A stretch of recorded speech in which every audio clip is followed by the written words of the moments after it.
ഞാൻ വീഡിയോ ചെയ്യാൻ തുടങ്ങി അന്ന് തൊട്ട് സ്ഥിരം കേൾക്കുന്നൊരു ചോദ്യമുണ്ട്. ബ്രോ, ഒരു സിനിമയുടെ തിരക്കഥയ്ക്ക് എത്ര സീനുകൾ വേണം, എത്ര പേജുകളാണ് ഒരു സിനിമയുടെ തിരക്കഥ എഴുതേണ്ടതെന്ന്.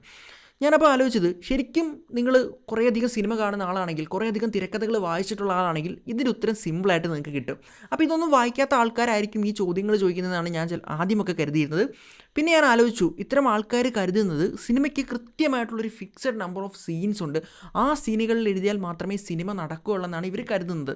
അങ്ങനെയാണെങ്കിൽ ആ സീൻ നമ്പർ എത്രയാണെന്ന് ഇന്നത്തെ വീഡിയോയിലൂടെ പറയാമെന്ന് ഞാൻ കരുതി. അപ്പോൾ ഞാൻ വലിച്ചു നീട്ടുന്നില്ല, പെട്ടെന്ന് തന്നെ പറഞ്ഞേക്കാം. നിങ്ങളൊരു തിരക്കഥ എഴുതുന്ന ആളാണെങ്കിൽ നിങ്ങളുടെ തിരക്കഥയിൽ കൃത്യം 92 സീനുകൾ ഉണ്ടായിരിക്കണം. കൃത്യം, അങ്ങോട്ടോ ഇങ്ങോട്ടോ മാറാൻ പാടില്ല, കൃത്യം 92 സീൻ. അതില്ലെങ്കിൽ പൊന്നു മോനെ, നിൻ്റെ തിരക്കഥ ഒരു സിനിമാക്കാരും എടുക്കാനായിട്ട് പോകുന്നില്ല. അതായത് പറയുകയാണെങ്കിൽ നിങ്ങളൊരു തിരക്കഥ എഴുതിയൊക്കെ വന്ന സമയത്ത് 85 സീനേ ഉള്ളൂ എങ്കിൽ ബാക്കി നിങ്ങളൊരു 7 സീൻ എങ്ങനെയെങ്കിലും എഴുതി ചേർത്തോണം. അതെനിക്കറിയേണ്ട എങ്ങനെയാണെന്നുള്ളത്. ചുമ്മാ എന്തെങ്കിലുമൊക്കെ വലിച്ചു വരി എഴുതി അത് എങ്ങനെയെങ്കിലും 92 എത്തിക്കണം നിങ്ങൾ. ഓക്കെ, ഇനി അതല്ല, നിങ്ങൾ എഴുതി വന്നപ്പോൾ ഒരു 100 സീനായി. അങ്ങനെ ആയിട്ടുണ്ടെങ്കിൽ നിങ്ങളുടെ 100 സീനില്ലേ, അതിൽ നിങ്ങൾ 8 സീൻ എന്തായാലും വെട്ടിക്കളഞ്ഞേ പറ്റത്തുള്ളൂ. എത്ര നല്ല ക്ലൈമാക്സ് സീൻ അതിനകത്തുണ്ടെന്ന് പറഞ്ഞാലും വെട്ടിക്കളഞ്ഞേക്കണം. ഒന്നും നോക്കണ്ട, നമുക്ക് വേണ്ട നമ്പർ എത്രയാണ്? 92. അപ്പോൾ സ്ഥിരം നമ്പർ ചോദിച്ച് നടക്കുന്ന ആൾക്കാർക്ക് ആ ഒരു നമ്പർ കിട്ടിയില്ലേ, 92 സീനാണ് വേണ്ടത്. ഇങ്ങനെയൊക്കെ നിങ്ങളോട് ആരെങ്കിലും പറയുകയാണെങ്കിൽ അവരെ മടൽ വെട്ടി അടിക്കണമെന്ന് ഞാൻ പറയത്തുള്ളൂ. കാരണം തിരക്കഥ എഴുതാൻ നേരം എൻ്റെ പൊന്നു മക്കളെ, അങ്ങനെ ഒരു നമ്പറോ കാര്യങ്ങളോ ഒന്നും തന്നെ ഇല്ല തിരക്കഥയ്ക്ക്. അതായത് നിങ്ങളുടെ കഥ, ആ കഥ ഡിമാൻഡ് ചെയ്യുന്ന, ആ തിരക്കഥ ഡിമാൻഡ് ചെയ്യുന്നത് എന്താണോ അത് നിങ്ങൾ എഴുതി പോവുക. അതിൽ നമ്പറോ കാര്യങ്ങളോ ഒന്നും തന്നെ നിങ്ങൾ നോക്കേണ്ട ആവശ്യമില്ല. അങ്ങനെ നിങ്ങൾക്ക് വേണ്ട സംഭവം എന്താണെന്ന് വെച്ചാൽ എഴുതി പോയാൽ മാത്രം മതി. അവിടെ നിങ്ങൾ ശ്രദ്ധിക്കേണ്ടത് ഡ്യൂറേഷനാണ്. അതായത് നിങ്ങളങ്ങ് എഴുതി പോയിട്ട് അതെല്ലാം കൂടെ കൂട്ടി നോക്കി, അല്ലെങ്കിൽ അവിടെ ഷൂട്ട് ചെയ്ത് വരുന്ന സമയത്ത് ഒരു 8 മണിക്കൂർ ഉണ്ടെങ്കിൽ അത് പറ്റില്ല, അത് പ്രശ്നമാവും അല്ലേ. കാരണം നമ്മുടെ ഒരു സിനിമയുടെ സ്റ്റാൻഡേർഡ് ടൈം എന്നൊക്കെ പറയുമ്പോഴത്തേക്ക് ഒരു 2 തൊട്ട് 3 മണിക്കൂറൊക്കെ വരാണ്. ഇനി അതല്ല, നിങ്ങൾ തിരക്കഥ എഴുതി വന്ന് അത് ഷൂട്ട് ചെയ്യാനായിട്ട് എടുത്ത സമയത്ത് 30 മിനിറ്റേ ഉള്ളൂ, എല്ലാവരും ഷൂട്ട് ചെയ്ത് എഡിറ്റ് ചെയ്ത് കഴിഞ്ഞപ്പോൾ 30 മിനിറ്റേ ഉള്ളൂ. അപ്പോഴും അത് സിനിമയായില്ല, ഷോർട്ട് ഫിലിമായി പോയി. അപ്പോൾ നിങ്ങൾ ഡ്യൂറേഷനെയാണ് നോക്കേണ്ടത്, നമ്പർ ഓഫ് പേജസോ അല്ലെങ്കിൽ ഈ പറയുന്ന കണക്ക് നമ്പർ ഓഫ് സീൻ നമ്പറോ ഒന്നും അല്ല നോക്കേണ്ടത്. അപ്പോൾ അത് പറയാൻ വേണ്ടി, അത് മനസ്സിലാക്കി തരാൻ വേണ്ടി, അതായത് ഇനി ആരും ഇത് ചോദിച്ചുകൊണ്ട് വരരുത് എത്ര സീനാണ് ഒരു തിരക്കഥയ്ക്ക് വേണ്ടതെന്നുള്ളത്. അങ്ങനെയാണെങ്കിൽ അവിടെ പ്രധാനമായിട്ട് ചോദിക്കേണ്ട ഒരു ചോദ്യം, നിങ്ങൾ എഴുതിയ ആ ഒരു തിരക്കഥ എത്ര ഡ്യൂറേഷൻ ഉണ്ട്, എത്ര ടൈം ഉണ്ടെന്ന് നിങ്ങൾക്ക് എങ്ങനെ മനസ്സിലാക്കാം? ആ ഒരു ചോദ്യമാണ് നിങ്ങൾ ചോദിക്കേണ്ടത്. അതിനുള്ള ഉത്തരമാണ് ഇന്നത്തെ വീഡിയോയിൽ നമ്മൾ നോക്കാനായിട്ട് പോകുന്നത്. അപ്പോൾ വളരെ സിമ്പിളായിട്ട് പറയുകയാണെങ്കിൽ, നിങ്ങളുടെ കയ്യിലുള്ള തിരക്കഥ അത് എത്ര ടൈം ഉണ്ടെന്ന് എങ്ങനെ കണ്ടുപിടിക്കാം? അത് കണ്ടുപിടിക്കാനായിട്ട് 3 മെത്തേഡുകളുണ്ട്. അപ്പോൾ ഈ 3 മെത്തേഡ് ഉപയോഗിച്ചുകൊണ്ട് നിങ്ങളുടെ തിരക്കഥ എത്ര ഡ്യൂറേഷൻ ഉണ്ടെന്ന് നിങ്ങൾക്ക് കണ്ടുപിടിക്കാനായിട്ട് പറ്റുന്നതാണ്. അപ്പോൾ ഇനി പ്രൊഡ്യൂസറോ ഡയറക്ടറോ ആരെങ്കിലും ചോദിക്കുകയാണെങ്കിൽ ആ നമ്പർ നിങ്ങൾക്ക് സിമ്പിളായിട്ട് പറഞ്ഞു കൊടുക്കാൻ പറ്റുന്നതാണ്. അങ്ങനെയാണെങ്കിൽ നമുക്ക് വീഡിയോയിലേക്ക് കടക്കാം. അപ്പോൾ നമുക്കിനി കുറച്ച് സീരിയസ് ആവാം, ക്ലാസ്സിലേക്ക് കടക്കാം. അതായത് നിങ്ങൾ എഴുതിയ തിരക്കഥയുടെ ആ ഒരു ഡ്യൂറേഷൻ എത്രയാണെന്ന് കണ്ടുപിടിക്കാനായിട്ട് 3 പ്രധാനപ്പെട്ട മെത്തേഡുകളാണുള്ളത്. ആദ്യത്തെ സിമ്പിൾ മെത്തേഡ് എന്താണെന്ന് വെച്ച് കഴിഞ്ഞാൽ, നിങ്ങളുടെ തിരക്കഥ യൂണിവേഴ്സൽ ഫോർമാറ്റിൽ ഈ പറഞ്ഞ സോഫ്റ്റ്വെയർസ് അല്ലെങ്കിൽ സെൽടെക്സോ സ്റ്റുഡിയോ ബൈൻഡറോ അങ്ങനെയുള്ള സോഫ്റ്റ്വെയർസ് ഉപയോഗിച്ചുകൊണ്ടാണ് ചെയ്യുന്നതെങ്കിൽ ആ ഒരു തിരക്കഥയുടെ ഒരു പേജ് എന്ന് പറയുന്നത് 1 മിനിറ്റ് ആയിരിക്കും. Okay, time.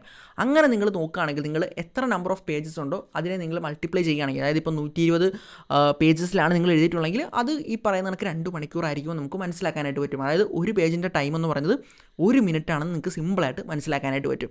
അപ്പോൾ ഇതാണ് ഏറ്റവും വളരെ ഈസി ആയിട്ടുള്ള മെത്തേഡ് എന്ന് പറയുന്നത്. അപ്പോൾ ആ ഒരു മെത്തേഡ് ഉപയോഗിച്ചുകൊണ്ട് നിങ്ങൾക്ക് നിങ്ങളുടെ ആ ഒരു തിരക്കഥയുടെ ഡ്യൂറേഷൻ കണ്ടുപിടിക്കാനായിട്ട് പറ്റും.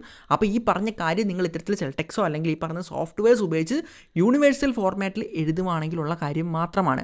എന്നാൽ കൂടുതൽ ആൾക്കാരും പേപ്പറിലായിരിക്കും എഴുതുന്നത്, അല്ലെങ്കിൽ ചിലർ 2 കോളം ഫോർമാറ്റിലായിരിക്കും എഴുതുന്നത്, അല്ലെങ്കിൽ യൂണിവേഴ്സൽ ഫോർമാറ്റ് ആണെങ്കിൽ പോലും ഇത്തരം പലരും ചില ഗൂഗിൾ ഡോക്കിലോ അങ്ങനെയുള്ള സ്ഥലത്തൊക്കെ ആയിരിക്കും എഴുതുന്നത്. അങ്ങനെയാണ് നിങ്ങൾ തിരക്കഥ എഴുതുന്നതെങ്കിൽ നിങ്ങൾക്ക് അതിൻ്റെ ഡ്യൂറേഷൻ കണ്ടുപിടിക്കാനായിട്ട് അടുത്ത 2 മെത്തേഡ് കൂടിയുണ്ട്. ഇതെന്ന് പറഞ്ഞാൽ കുറച്ച് പണിയെടുക്കണം, എഫേർട്ട് എടുക്കണം. എന്നിരുന്നാൽ പോലും നിങ്ങൾക്ക് ഏകദേശം ഈ പറയുന്ന ആ ഒരു സ്ക്രിപ്റ്റിൻ്റെ ഡ്യൂറേഷൻ എത്രയാണെന്ന് മനസ്സിലാക്കാനായിട്ട് പറ്റും. അപ്പോൾ രണ്ടാമത്തെ മെത്തേഡാണ് റീഡിംഗ് ടൈം കാൽക്കുലേറ്റ് ചെയ്യുക എന്ന് പറയുന്നത്. അതായത് നിങ്ങളുടെ തിരക്കഥ മുഴുവൻ എഴുതി കംപ്ലീറ്റ് ചെയ്ത് കഴിഞ്ഞാൽ, അതൊരു നല്ല സ്ട്രക്ചറിൽ നല്ല രീതിയിലാണ് നിങ്ങൾ എഴുതിയിട്ടുള്ളതെങ്കിൽ ആ ഒരു തിരക്കഥയെ നിങ്ങൾ എടുത്തു വെച്ച് വായിക്കുക. അങ്ങനെ നിങ്ങൾ വായിച്ച് വരുന്ന സമയത്ത് ആ തിരക്കഥ മുഴുവനായിട്ടും വായിക്കുക, അതിനുള്ളിലെ ഡയലോഗും കാര്യങ്ങളൊക്കെ പ്രോപ്പറായിട്ട് തന്നെ പറയുക. അങ്ങനെ നിങ്ങൾ പറയാനായിട്ട് എത്ര ടൈം എടുക്കുന്നു എന്ന് നോക്കിക്കഴിഞ്ഞാൽ ആ ഒരു ടൈം എന്ന് പറയുന്നത് എപ്പോഴും ആ ഒരു ഫിലിമിൻ്റെ ഔട്ട്പുട്ടിനേക്കാളും കൂടുതലായിരിക്കും. അതായത് ഇപ്പോൾ പറയുകയാണെങ്കിൽ നിങ്ങളുടെ സിനിമയുടെ ഔട്ട്പുട്ട് ഒരു 2 മണിക്കൂറാണെങ്കിൽ നിങ്ങൾ തിരക്കഥ വായിച്ച് വരുമ്പോഴത്തേക്കും ആ 2 മണിക്കൂറിൽ കൂടുതലെടുക്കും. അതായത് ഒരു 2.5 മണിക്കൂറൊക്കെ എടുക്കും. അപ്പോൾ ആ ഒരു ആ ഒരു റീഡിങ് ടൈം വെച്ചിട്ട് നിങ്ങൾക്ക് ഏകദേശം നിങ്ങളുടെ സിനിമ 2.5 മണിക്കൂറായി അല്ലെങ്കിൽ എത്ര മണിക്കൂറായെന്ന് ഏകദേശം മനസ്സിലാക്കാനായിട്ട് പറ്റും. ഇനി അടുത്ത മൂന്നാമത്തെ ഒരു മെത്തേഡ് എന്ന് പറഞ്ഞാൽ, ഇത്തരത്തിൽ നിങ്ങളുടെ തിരക്കഥയെ വിഷ്വലൈസ് ചെയ്യുക എന്ന് പറഞ്ഞാൽ, ഇത് നിങ്ങളൊരു ഡയറക്ടറാണ്, നിങ്ങൾ എഴുതിയ തിരക്കഥ തന്നെ നിങ്ങൾ ഡയറക്റ്റ് ചെയ്യാൻ ആഗ്രഹിക്കുന്ന ഒരു വ്യക്തിയാണെങ്കിൽ ഈ ഒരു മെത്തേഡ് നിങ്ങൾക്ക് യൂസ് ചെയ്യാൻ പറ്റും. അതായത് നിങ്ങൾ ഓരോ സീനും എടുക്കുക, ഓരോ സീനും എടുത്തിട്ട് ഇത്തരത്തിൽ അത് നിങ്ങൾ മനസ്സിൽ വിഷ്വലൈസ് ചെയ്യുക. അങ്ങനെ വിഷ്വലൈസ് ചെയ്ത് ആ ഒരു സംഭവം നടക്കുന്നതായിട്ട് വിഷ്വലൈസ് ചെയ്ത് കഴിയുമ്പോൾ നിങ്ങൾക്ക് ഏകദേശം ഒരു സീനിൽ എടുക്കുന്ന ആ ഒരു ടൈം എത്രയാണെന്ന് ഏകദേശം നിങ്ങൾക്ക് മനസ്സിലാക്കാൻ പറ്റുന്നതാണ്. അങ്ങനെ നിങ്ങൾ ഓരോ സീനും വിഷ്വലൈസ് ചെയ്യുകയാണെങ്കിൽ, അതായത് നിങ്ങളുടെ സിനിമയിൽ 80 സീൻ ഉണ്ടെങ്കിൽ ഓരോ ഓരോ സീനും നിങ്ങൾ വിഷ്വലൈസ് ചെയ്യുകയാണെങ്കിൽ നിങ്ങൾക്ക് അതിൻ്റെ ഓരോ സീൻ്റെ ടൈം ആവറേജ് ടൈം കിട്ടും. ആ ടൈം എല്ലാം കൂടെ കൂട്ടുകയാണെങ്കിൽ പോലും നിങ്ങൾക്ക് ഏകദേശം എസ്റ്റിമേറ്റഡ് ടൈം നിങ്ങൾക്ക് ലഭിക്കുന്നതാണ്. അപ്പോൾ ഞാൻ ഈ പറഞ്ഞ 2 മെത്തേഡിൽ നിങ്ങൾക്ക് ആക്യുറേറ്റ് ആയിട്ടുള്ള ടൈം അല്ല കിട്ടുന്നത്. കാരണം ഈ പറഞ്ഞ അവസാനം പറഞ്ഞ മെത്തേഡിലാണെങ്കിൽ പോലും അത് ഡയറക്ടറിനെ ഡിപ്പെൻഡ് ചെയ്തിരിക്കും. അതായത് ഇപ്പോൾ ആ ഒരു തിരക്കഥ എടുക്കുന്നത് അടൂർ ഗോപാലകൃഷ്ണൻ സ്റ്റൈലിൽ ഒരു സിനിമയാണെങ്കിൽ വളരെ സ്ലോ മോഷനിലൊക്കെ എടുത്ത് വരുമ്പോഴത്തേക്കും ഇത്തരത്തിൽ ഈ പറഞ്ഞ രീതിയിൽ അത് കുറേ ടൈം എടുത്തേക്കാം. എന്നാലും കടാന്ന് കട്ട് ചെയ്ത് അടിച്ച് ഫാസ്റ്റിൽ പോകുന്നൊരു സിനിമയാണെങ്കിൽ അത്രയും ടൈം എടുക്കണമെന്നില്ല. അപ്പോൾ എന്നിരുന്നാൽ പോലും ഒരു റൈറ്റർ എന്നുള്ള നിലയിൽ നമ്മുടെ ലക്ഷ്യം എന്ന് പറയുന്നത് ഇത്തരത്തിൽ ആക്യുറേറ്റ് ടൈം കണ്ടുപിടിക്കുക എന്നല്ല. ആക്യുറേറ്റ് ടൈം ആർക്കും കണ്ടുപിടിക്കാൻ പറ്റില്ല. കാരണം ആ ഒരു തിരക്കഥ ഷൂട്ട് ചെയ്യുന്ന സമയത്ത് പല പ്രതിസന്ധികളും വരാം, ആ കഥയിൽ ഷൂട്ടിംഗ് സമയത്ത് മാറ്റം വരാം, അങ്ങനെയുള്ള കുറേ പ്രശ്നങ്ങളൊക്കെ ഉള്ളതുകൊണ്ട് ആക്യുറേറ്റ് അല്ല. നമുക്ക് ഏകദേശം ഒരു ധാരണ കിട്ടും ഇതിൻ്റെ ഒരു ഡ്യൂറേഷൻ എത്രയാണെന്നുള്ളത്. അതിനനുസരിച്ച് നമുക്ക് മുന്നിലേക്ക് വർക്കൗട്ട് ചെയ്യാൻ പറ്റുന്നതാണ്. പിന്നെ ഈ പറഞ്ഞ നമുക്ക് പാട്ടും മറ്റ് കാര്യങ്ങളും ഒക്കെ ആഡ് ആകുന്ന സമയത്ത് കുറച്ചുകൂടെ ആ ഡ്യൂറേഷൻ ആഡ് ആവാനുള്ള സാധ്യതയുള്ളൂ. ഇനി കൺക്ലൂഷനായിട്ട് എനിക്ക് എടുത്തു പറയാനുള്ളൊരു കാര്യം എന്താണെന്ന് വെച്ചാൽ, നമ്മളെപ്പോഴും ഇന്നത്തെ കാലത്തേക്ക് നമ്മൾ നോക്കുകയാണെങ്കിൽ നമുക്ക് വേണ്ട ആ ഒരു ടൈം എന്ന് പറഞ്ഞ ഇത്തരത്തിൽ ഒരു 2 തൊട്ട് 2.5 മണിക്കൂർ വരാണല്ലേ. അപ്പോൾ ആ ഒരു ടൈമിനേക്കാളും കൂടുതൽ എന്തായാലും കണ്ടൻറ് ഉണ്ടെന്നുള്ള കാര്യം നിങ്ങൾ ഉറപ്പുവരുത്തുക.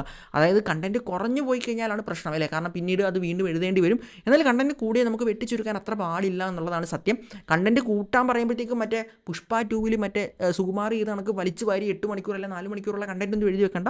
നിങ്ങൾക്ക് ആവശ്യമുള്ള നിങ്ങളുടെ കഥയ്ക്കനുസരിച്ച് മാത്രം എഴുതി വെച്ചാലേ മതി. അപ്പോൾ കണ്ടൻറ് കൂടിയാലുള്ള പ്രശ്നം ഞാൻ പറഞ്ഞു. ഇനി കണ്ടൻറ് കുറയുകയാണെങ്കിലോ, കണ്ടൻറ് കുറഞ്ഞു കഴിഞ്ഞാൽ 22 മിനിറ്റ് താഴേക്ക് നിങ്ങളുടെ സിനിമ പോയി കഴിഞ്ഞാൽ അത് സിനിമയല്ല, ഷോർട്ട് ഫിലിം ആയി പോകും.